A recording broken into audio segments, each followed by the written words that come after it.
Tu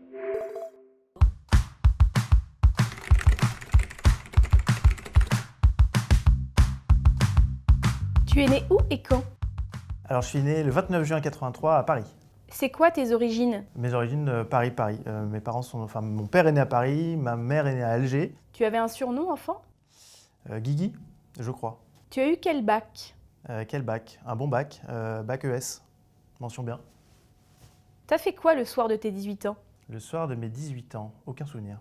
C'était quoi ton premier job étudiant? Archive dans l'étude notariale de mon père. Pas très sympa. Qu'est-ce qui te fait lever le matin et la première chose à laquelle tu penses? Qu'est-ce qui me fait lever le matin? Mon réveil.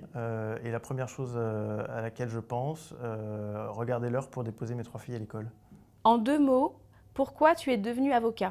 Je suis devenu avocat parce que je viens d'une famille où tout le monde fait du droit. Et moi, j'avais choisi une voie un peu différente, plutôt école de commerce. Et du coup, j'ai fait du droit parce que rattrapé un peu par la patrouille. Voilà, j'ai un père notaire, un frère notaire, une belle sœur avocate. Ma sœur travaille chez un commissaire-priseur. J'ai un oncle qui est juge, donc j'ai fait du droit. Et puis voilà, de fil en aiguille, je suis passé le barreau. Une anecdote sur ta vie chez Arsène? Allez, deux.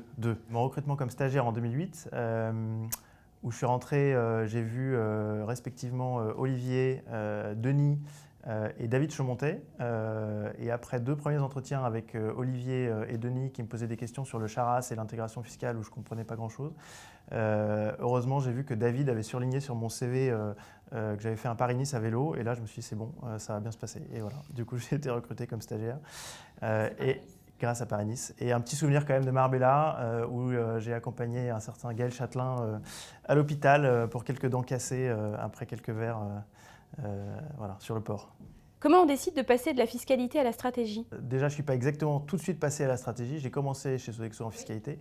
Et après, j'ai toujours eu envie de voir autre chose. C'était la raison pour laquelle j'avais quitté Arsène. Et donc, tout simplement, un peu concours de circonstances.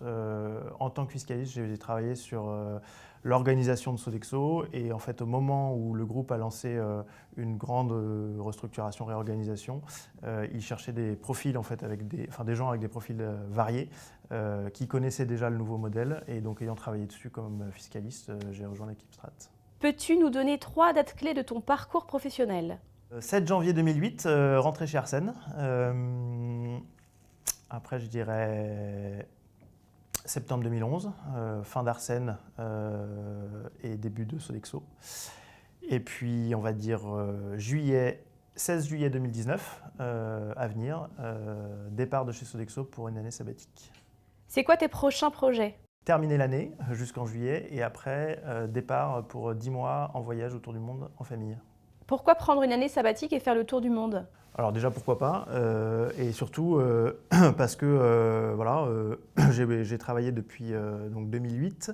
On a toujours eu ça en tête avec ma femme, parce qu'un jour on voyagerait en famille, aller voir un peu d'autres choses, etc. Et puis les enfants arrivant, on s'est dit que c'était le bon moment pour leur ouvrir un peu les yeux sur la vraie vie et les sortir un peu de leur petit cocon, et nous aussi par la même occasion. Et c'est le bon moment. Le tour du monde, on se décide sur un coup de tête ou ça s'impose après une longue phase de réflexion? En l'occurrence, nous, ça a été un peu les deux, c'est-à-dire que ça a mûri lentement mais sûrement sans qu'on ait de projet très précis. En revanche, on a dîné avec des copains qui rentraient de tour du monde et qui sont venus nous voir. Et en 3 heures, on s'était décidé. Une chose que tu regrettes de ne pouvoir mettre dans ta valise? Je pourrais dire un CGI, mais ce serait pas vrai. Non, je sais pas d'idée. Rien, non. On part libre. Ton film de la honte préféré? J'ai pas honte de mes goûts, même si c'est des goûts de merde. Donc pas de film de la honte. Beethoven, ouais. 8 Mile. Si tu le pouvais, quel super pouvoir choisirais-tu? Ne pas avoir à dormir. Dès que tu as le temps, j'ai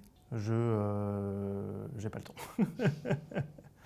La musique inavouable dans ta playlist? Bah, c'est pareil, pas de musique inavouable. J'ai des goûts assez éclectiques, donc je peux écouter aussi bien du classique que Iron Maiden, mais voilà. Jean-Luc Lahaye, non, ça j'écoute pas. Mais Y a-t-il un endroit où tu te sens particulièrement bien? chez moi, dans mon jardin. Qu'est-ce qui t'énerve dans la vie? J'aime pas le monde, quand il y a trop de monde. Je déteste ça. As-tu un hobby, une passion, une collection inavouable? Et les étiquettes de vin, mais c'est pas inavouable. Et puis surtout, j'ai arrêté. Tu avais des posters de qui dans ta chambre? Metallica. T'as 2 vices dans la vie. Assumer ses choix. Un café. Série. J'ai plus le temps d'aller au cinéma. Habibou, bien sûr. Tennis tic-tac, évidemment. Staff 105. Gloire. Booba. Sans conviction. Steve Jobs, on va rester... Salé, bien sûr. Batman. Je comprends pas la question. Allez, Bob Marley. Oh, j'aime bien les deux. J'aime bien les deux. La trentaine, ça dépend pourquoi. Ah, difficile. Trop dur. Internet. Rambo, bien sûr, je les ai tous vus. Sodexo, maintenant. J'aurais pas dit la même chose il y a quelques années.